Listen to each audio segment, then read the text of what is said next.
Hvis du gerne vil lære at stå på hænder, så er du landet det helt rigtige sted. Og husk at lade være med at lave et utal af kickhop. Det hjælper ingenting. Det, der skal til for at stå på hænder, det er styrke, balance og lære at komme kontrolleret op i en håndstand. Og i den her video, der lærer dig alle tre. Rigtig mange af de tænker, at man skal være bumstærk for at kunne stå på hænder. Det er faktisk ikke tilfældet.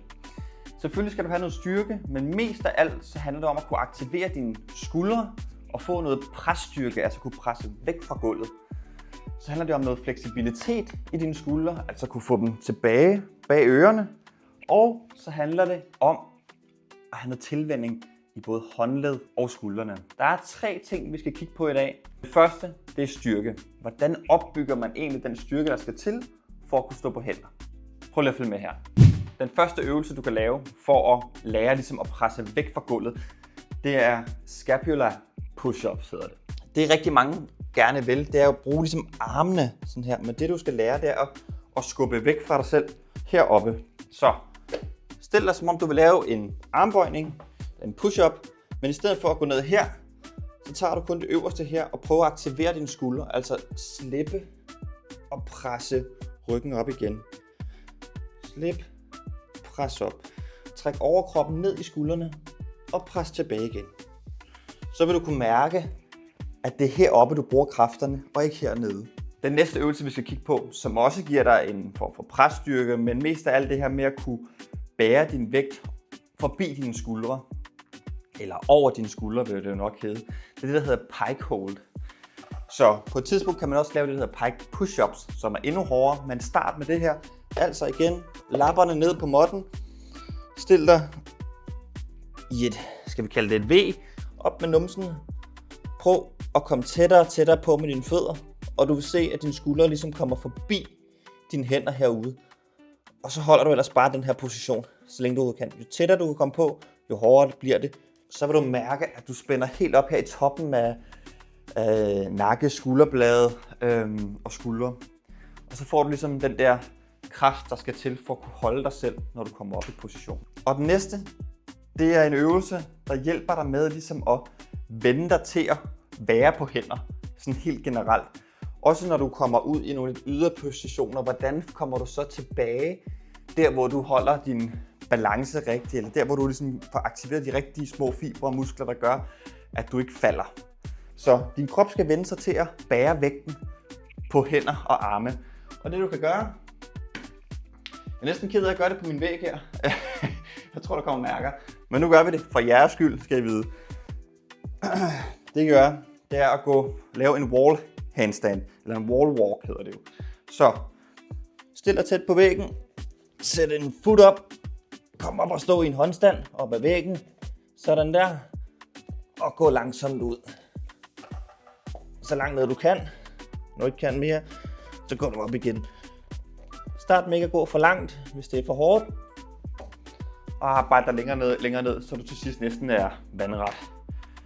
Det vil gøre, at du meget hurtigere vender dig både højre og venstre arm og alle de små fibre og muskler, der skal til for at kunne det der. Det virker måske som noget, der er ved siden af skiven i forhold til at lære at stå på hænder, når man gør det først. Men det skaber altså det der fundament, der skal til, for at det andet vil være meget nemmere for dig.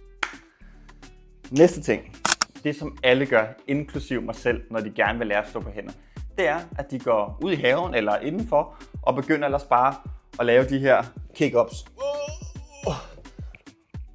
Igen og igen og igen. Og det giver dig meget, meget få sekunder, hvis overhovedet 1 sekund i balance. Så det vil sige, at du kommer ikke tættere, meget lidt måske, du kommer næsten ikke tættere på en stabil håndstand på den måde. Så det du skal lære, det er at kunne flytte vægten korrekt. Så når du er ved at falde bagover, så skal du gøre en ting. Når du er ved at falde ned den vej, du lavede dit kick-up, så skal du gøre en anden ting. Og det er det, vi skal prøve at kigge på nu. Frog stance. Hvis du kender den, eller hvis du ikke kender den, så er det den her position. Hænderne i gulvet, knæene her ud på siden af armene, og så kan du lige tippe frem og stå på hænderne sådan her. Den skal du have styr på. Det er nummer 1. Og der er ikke andet for, end bare at prøve. Og blive ved, indtil du kan. Og ellers så er nogle armbøjninger og de øvelser, jeg viste dig i styrkedelen, for at få nok styrke til at kunne holde dig selv på den måde. Når du kan det, så er det vigtige for ligesom at bevare, eller man kan sige, man skal ikke lave et kick-up og lande i balance. Du skal ligesom sparke ind i balancen og lære at korrigere den. Fordi du vil hele tiden, også når du er dygtig, være ved at komme lidt ud, men så ved du, hvad du skal gøre for at komme tilbage. Og lige pludselig ligger det sådan helt i underbevidstheden, så du føler, du aldrig er ved at falde ud, men det er du egentlig. Det er bare underbevidstheden, der ligesom ved, nu gør vi lige sådan her, nu gør vi lige sådan her. Og det handler altså om dine håndflader og dine fingerspidser. Din håndflade, det er gaspedalen, og dine fingerspidser, det er bremsen. Sådan tror jeg vil forklare det. Så, hvis du hopper op igen i din frog stance, står her. Hvis jeg presser med fingrene nu, så vil jeg ryge den her vej. Hvis jeg presser ned i gulvet i min håndflade, så falder jeg fremad. Og det er der, jeg lige brugte bremsen her nu. Så kan jeg komme tilbage. Så prøv at hoppe op, og så prøv at tippe lidt frem, lidt tilbage. Du kan også bare lave det som sådan vuggeagtigt lige op og mærke efter. Prøv at kaste dig lidt for langt og bruge fingrene til at stoppe dig selv. Pas på, det kan være, det kan sagtens blive rigtig hårdt for håndledene her. Jeg kan også godt mærke det bare, at jeg gør den her smule nu, og jeg er altså ret vant til det. Så vær forsigtig i starten, gør det en lille smule. En god måde for at træne sådan noget som balance på, det er lidt noget andet end styrketræning. Rigtig mange vil jo gerne sige, nu går jeg ud og træner en halv time med at stå på hænder. Det må du også gerne, men sandsynligheden for skader er, når du er ny, relativt stor. Så det man kan gøre, og det jeg selv har gjort, som virker bedst for mig, jeg gør det stadig i dag, og det kan være lidt mærkeligt over for familien, men det er, at nogle når jeg så laver mad, så går jeg vitterligt lige hen i stuen, kaster benene op og lige står op ad væggen et øjeblik. 3 gange måske. Og går tilbage og fortsætter med maden. Når jeg leger med ungerne, kaster benene op og lige står 3 gange 30 sekunder på hænder. Det der med, at kroppen hele tiden gør det, det er jo ligesom at gå hver dag. Nu gør vi det bare. Hvis du gerne vil kunne gå på hænder, jamen hvis du gør det en lille smule hver dag, så vender kroppen sig til det. Så, klart, hvis du ikke kan det nu, så er det svært at gøre hver dag, men du kan godt smide dem op ad væggen, eller lige sætte dig ned, og så lave din frog stance. Lige lave et par gyng, og prøv at presse lidt med fingrene, prøv at presse lidt med gaspedalen med håndfladen. Så vil det blive indarbejdet, og så undgår du altså, at du belaster håndled og skulder ekstremt meget, helt koncentreret i en halv time, men fordeler det ud over en dag, hvor din krop stille og roligt vender sig til det. Gør det 10 gange om dagen. Det lyder af meget, men det er det altså ikke, hvis du er gang i et eller andet, og lige pludselig så kan du stå på hænder, og så var det det hele værd. En feeling med, at du ligesom kan flytte vægten rigtigt, eller bare nogenlunde, kan mærke, at du er blevet stærkere, og er tryg ved at være på hænderne, så er næste step væggen. Så, hvis du kan det, så er det igen hænderne i gulvet, op på væggen, kom tæt på væggen her,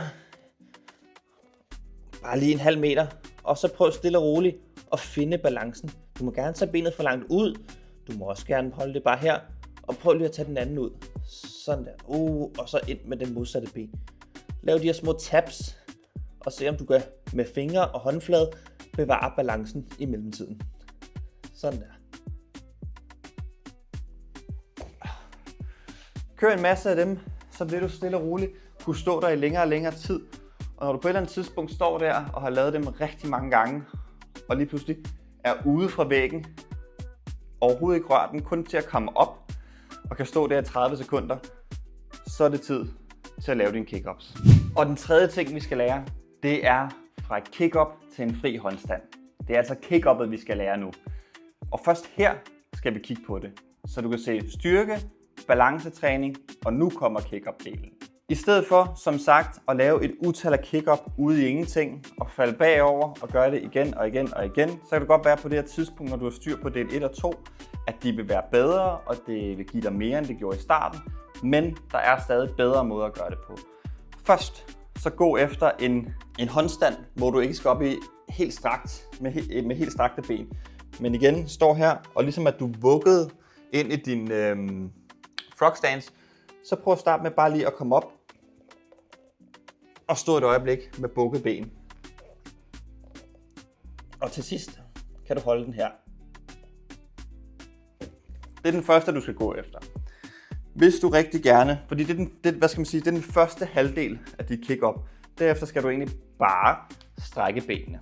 For at lære anden halvdel af kick-up, så går du hen til væggen, sætter footen på, drejer dig rundt, og så har du en nogenlunde god afstand her. Jeg ved godt, det ikke så smooth ud. Men så har du en okay afstand her til at lave anden halvdel af dit kick-up. Så. Sådan her. Stille og roligt spor tabs. Og prøv stille og roligt at komme ud i balance. Brug håndflader og fingerspidser til at holde den. Skub væk fra gulvet og ned igen. Det vil sige tuck, altså bukket ben, kick op fra gulvet. Det giver dig første halvdel. Op på væggen med foden. Nogenlunde strakt ben. Jeg er ikke så smidig alligevel. Og lav anden halvdel af det kick up. Når du har styr på den del, så er næste skridt igen væggen. Men at du stiller dig nogenlunde samme afstand som før. Jeg er helt forpustet. Og så laver du det kick up. Se om du kan lade være med at bruge væggen, men den er der til at redde dig. Se hvor lang tid du kan lave det, holde det her hold. Du vil stille og roligt kunne holde det længere og længere selvfølgelig. Men det er simpelthen de 3 steps. Det er faktisk hårdt. Hårdere end man tror. Så første halvdel, anden halvdel, fuld kick up med væg. Når du nåede dertil, så kan du stå i en frihåndsstand.